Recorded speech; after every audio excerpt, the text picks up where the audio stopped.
Et Péris, partenaire du rugby languedocien, vous présente Série Rugby.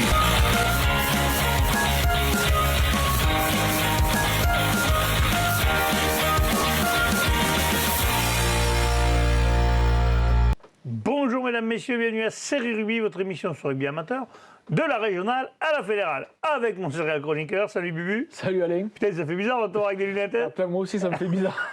J'ai pas l'habitude encore. Fais gaffe en conduisant par contre, tu conduis pas avec, si? Si, j'ai conduit avec. Oh, fais gaffe, t'as pas l'habitude. C'est juste quand j'ai voulu me sortir de la voiture que j'ai fait où là. Ça te dérange pas, je vais partir avant toi. Ça bouge. Bon, on va parler des matchs qui vont avoir lieu ce week-end, parce que ce week-end, il n'y a pas eu de match. Ça, je veux pas. Alors, c'est un truc que j'arrive pas à comprendre pourquoi c'était par rapport à l'équipe de France. Parce qu'elle joue ce week-end avec l'équipe de France. C'était le calendrier, je sais pas. C'est bizarre un peu leur calendrier. Bon, enfin, c'est pas grave. Surtout pour la Fédérale 3 qui n'a pas joué depuis un mois et demi. Ils ont fait deux pourquoi matchs tu ne leur fais pas jouer, c'est débile. Bon, bref, une fois de plus. Allez, on va commencer par la Fédérale 3, justement, la poule 7, les matchs à venir. Donc 7 recevra Aix-Université Club. Jacou recevra Île-sur-Sorgue. La Vallée du Gapot, Marseille Rugby Méditerranée. Draguignan-Morillon. Et le stade Marseillais Université Club recevra Cavaillon. Quelques belles affiches là quand même. Alors pour les clubs qui nous intéressent, déjà 7 qui reçoit Aix qui est dernier. 7 ça serait bien de faire 5 points là. 7 qui s'était imposé à l'aller là-bas. Effectivement, 5 points c'est l'objectif. Même si on sait que là avec l'arrivée. La victoire sûre et 5 points, c'est du nouveau entraîneur, c'est un peu une phase de reconstruction parce qu'entre les suspendus et tout ça. Mais bon, les Sétois, ils ont fait, ça fait 2 fois que je le dis, je le répète, ils ont fait la série au match aller. Pourquoi ils la feraient pas au match retour? Et là en plus ils sont à la maison. Ils ont tout intérêt à prendre 5 points pour s'éloigner. Un très grand pas vers le maintien. Ouais, pour s'éloigner le plus vite possible de cette zone de relégation.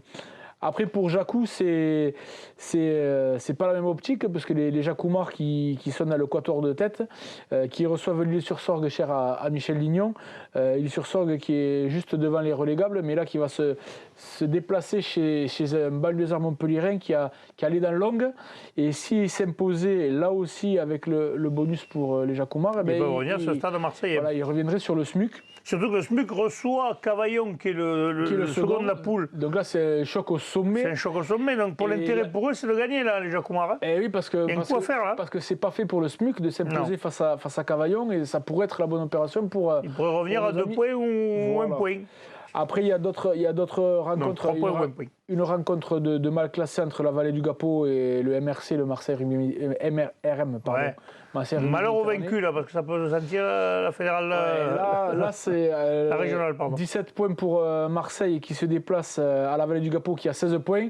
Autant vous dire que ça va être un match au couteau là. Étendu. Et après, il reste Draguignan, le leader, qui reçoit Morillon, qui est 5e, mais qui a. Par contre, ça peut arranger Jacou, parce que du coup, si le Draguignan à domicile fait le bonus et empêche les autres de prendre un point. Il devrait le faire à 22 points d'avance. Draguignan, il n'y a pas de raison que. Oui, et puis en plus, c'est pas dans la rentrée, parce que si Cavaillon gagne, Cavaillon peut prendre la première place. Hein. Et ça ferait, comme tu dis, faire les affaires de Jacou, qui a quand même déjà 11 points d'avance. Donc, même si c'est pas fait, la place dans les 4 premiers, elle est pas loin quand même. Elle est bien placée. Allez, on passe à la poule 8 maintenant. L'US Thuir va recevoir l'ABB. Servien-Bougeant recevra Vendre l'Espignan-Sauvian, ça c'est un bon derby. Aisne la Tourtesa Saint-Afrique. Trèbes, le Scar, Esbac.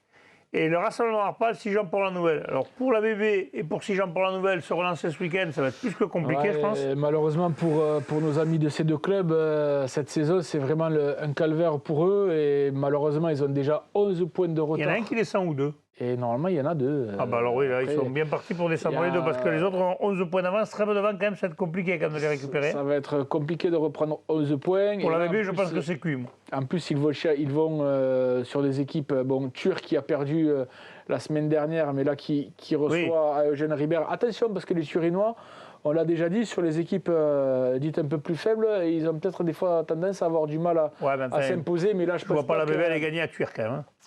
En plus, pour eux, ça c'est l'intérêt pour eux, parce que Vendre qui se déplace à Servien-Bougeant, s'ils font un coup, eux, ils ont l'occasion de pouvoir rattraper Vendre l'Espignan-Sauvian, Thuir. Donc, c'est ça. Ils ne peuvent pas se permettre de perdre. C'est ça.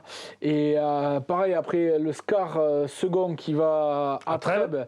Trèbes qui est un peu plus dans le dur en ce moment. Ça va être compliqué. Et enfin, Aisne qui est reparti sur une dynamique positive, qui va recevoir Saint-Afrique, concurrent direct, puisqu'ils ont un point d'écart entre les deux. Donc, Ils sont quasiment maintenus parce que quand même, quand tu as déjà 11 points et 10 points d'avance sur le...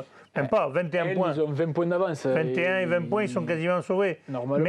Mais ils peuvent, sur la dynamique qu'ils sont en train d'insuffler en ce début de saison, d'année, je veux dire, ils peuvent grappiller des points et pourquoi pas, en fonction des résultats des autres équipes, aller tâter la 5e place. On va voir si Vendre l'Espignan-Sauvian arrive à faire quelque chose chez le leader qui domine de la tête et des épaules ce poule. Et Servien-Bougeant, c'est leur seule défaite à Vendre au match aller, on y était. C'est à Vendre. Donc, mais bon, là quand même, ça risque d'être compliqué à l'extérieur. Les Serviano-Bougeannais, depuis cette défaite, ils n'ont pas perdu un match. Oui, et puis ils ont même mis des rouges, c'est pas tout le monde. Donc je pense ils n'ont quand même pas fait semblant. Ouais, ça devrait être compliqué. On passe à la poule 3 de Fédéral 2, messieurs, dames. On commence par les matchs, messieurs, à venir. Villefranche-de-Lauragais, RC Méditerranée. Étoile sportive catalane, Lévezou-Ségala.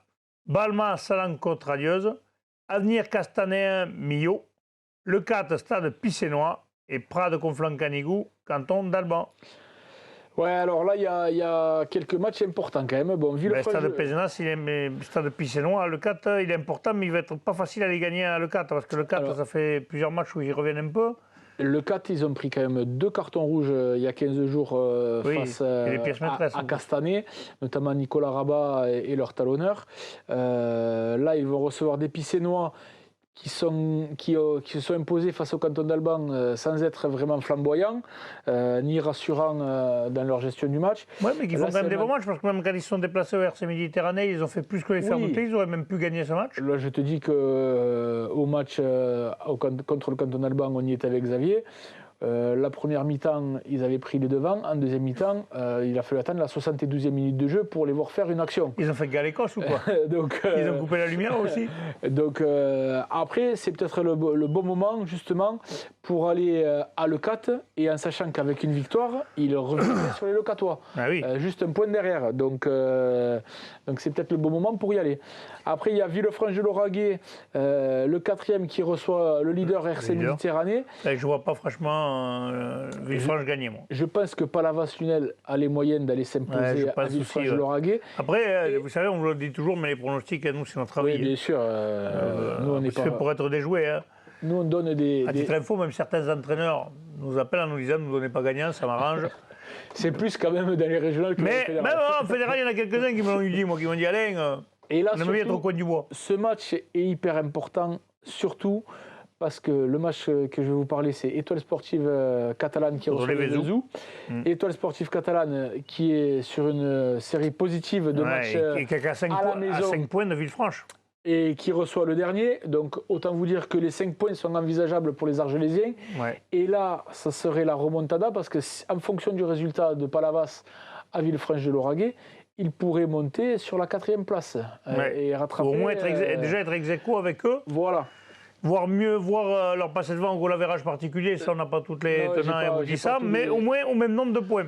Donc ça peut être très intéressant. Après, Avenir Castanéen qui reçoit le Somme, là aussi c'est un choc entre le second et le troisième.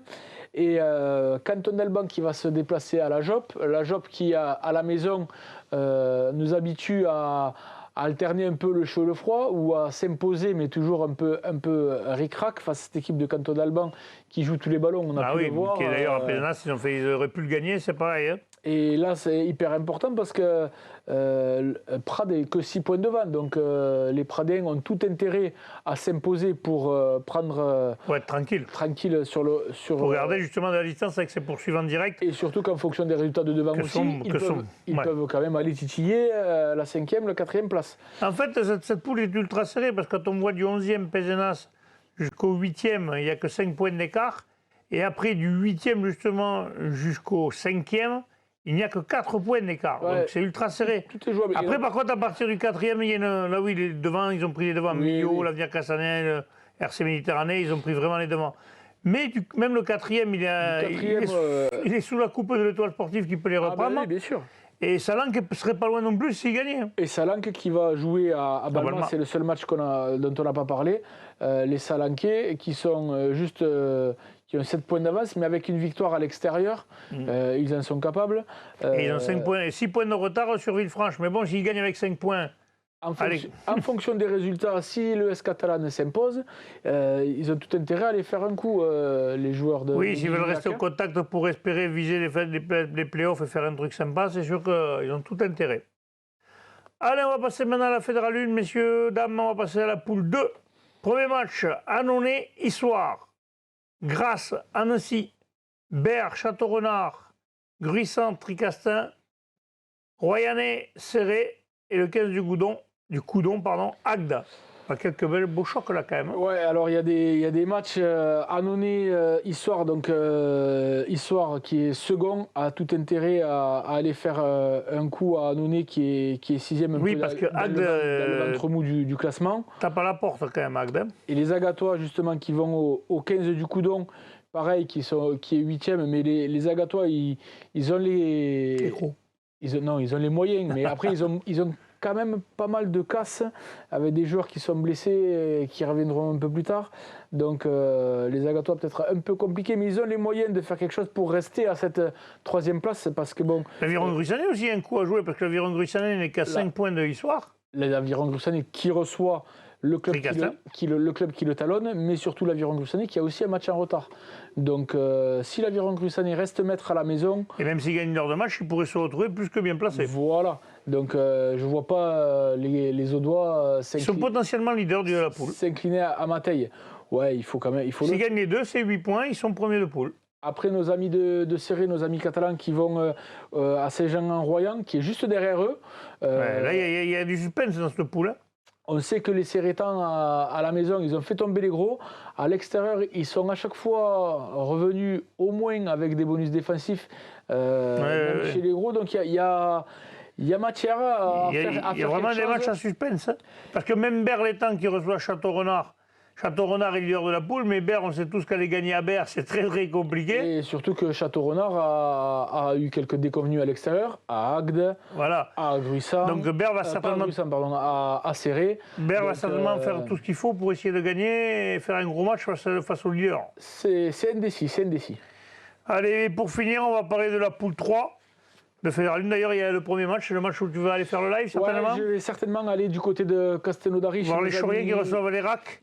Match importantissime parce que là, oui, c'est une équipe qui n'est pas loin devant, donc il faut gagner ce match. Et ouais, dans l'optique du maintien, nos amis de Castelnaudary, les RAC qui sont devant au classement, mais ils ont 9 points d'avance. Castelnaudary ne doit gagner qu'une place au classement, puisque Pamiers a fait forfait. Il faut passer devant Lombez, en fait. Il faut passer devant Lombez. À savoir que Lombez, justement, le match qui suit, recevra le Toctoec. Et le Toctoec étant bien placé peut-être pour faire des playoffs, ne va pas y aller pour prendre l'air, comme on dit. C'est ça. Ça peut arranger les Chauriens, ça. Donc les Chauriens ont tout intérêt à sortir un gros match. C'est pour ça qu'on va aller voir un peu ce que ça dit du côté de Pierre de Coubertin, en espérant que les coéquipiers de Walid Bachali sortent un gros match pour essayer de doubler Lombez Samatan, quoi. Après, Gaillac Mazamé. Ouais, Mazamé qui est sur une bonne dynamique là, qui est second. Gaillac est 8e, ça sera certainement compliqué. Ça va être compliqué pour Gaillac, mais enfin à domicile, on sait tous quand même que ces équipes-là. Je pense que Gaillac-Mazamé, c'est un petit derby quand même. Ça doit pas être. Oui, Gaillac c'est plus près du Toulousain, Mazamé un peu décalé, mais oui, c'est un derby. Les deux, c'est dans le Tarn. Donc, c'est sur l'île Jourdain et Stade Bagnéret-Lavore. Ouais. Alors, Stade Bagnéret-Lavore, c'est pareil, ces deux équipes se tiennent à pas beaucoup de points, il y a même un point d'écart entre les deux. Ça serait celui qui prendrait l'ascendant sur ce match-là, ferait peut-être un gros coup. Et Stade Bagnéret est mieux que placé, et donc à domicile, ça va être dur pour Lavore d'aller gagner là-bas. Et c'est Sulpice, le leader, qui reçoit l'île Jourdain, le 4e. Donc, là aussi, il y a un beau match, mais bon, après, ils ont 14 points d'avance sur l'île Jourdain. Oui, Saint-Sulpice à la maison devrait faire quand même. Devrait faire le job, surtout qu'ils ont Mazamé qui a 3 points, donc pour eux, l'intérêt, c'est surtout pas de perdre à la maison, parce que Mazamé reçoit aussi. Non, Mazamé se déplace, pardon. Donc au prochain coup, ça sera l'inverse. C'est pour faire le trou, surtout. En fonction du résultat de Mazamé, Saint-Sulpice ne doit pas perdre, quoi. Et ben voilà, cette émission a été rapide puisqu'il n'y avait pas de résultat, rien. S'il y avait le résultat de l'équipe de France. Ouais, si c'est pour dire des conneries, n'en parle pas. Moi, j'ai encore les boulons. Je ne sais pas, mais ceux qui sont fans de rugby, je doivent être comme moi, se demander comment tu peux prendre 38 points à la maison. Après que tu perdes.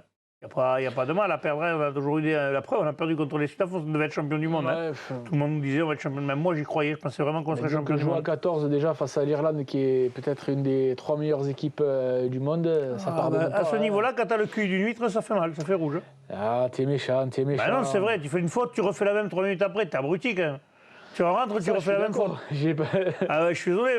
Toi, quand tu jouais, tu faisais une faute, tu refaisais la même après, tu disais qu'est-ce que t'es con. Mais c'est la même. Hein. Je suis désolé. Après, c'est un super joueur. Mais là, sur ce coup-là, il est passé à côté de son match. Il n'y a pas que lui, hein, parce qu'on en a vu d'autres. Que... Bref. On verra samedi. On espère qu'on va tordre les Écossais chez eux, mais c'est pas gagné quand même. Parce que les Écossais, ça va être compliqué. Ça fait pas rire. Bon, je vous remercie, mesdames, messieurs. Je te remercie, mon lapin. On se retrouve demain avec les résultats des régionales. C'est ça. Très pire et bien sur tous les terrains. Allez, salut. Et la société Péris, partenaire du rugby languedocien, vous présente Série Rugby.